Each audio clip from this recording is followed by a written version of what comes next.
welcome sa aking vlog. Ngayon, nandito kami sa Manila. Nakabaha dito. Ayan, kasi galing kami sa may SM North. Kanina, napahin kami sa Greenwood Sushi. Ang place to mismo. Gabi lang, Miniso.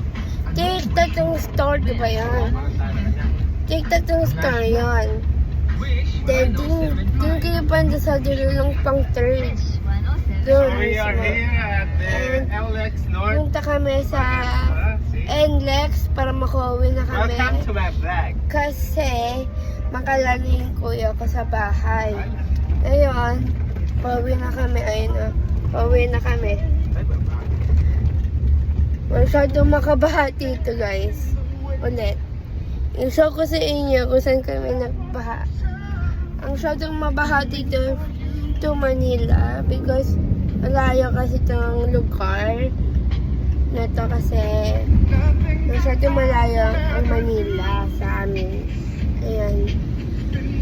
Sa Monday may pasok ako kasi may girls scout ako, dapat maaga ako. Ito ko ng green na dress para papasok ako sa girls scout sa next Monday.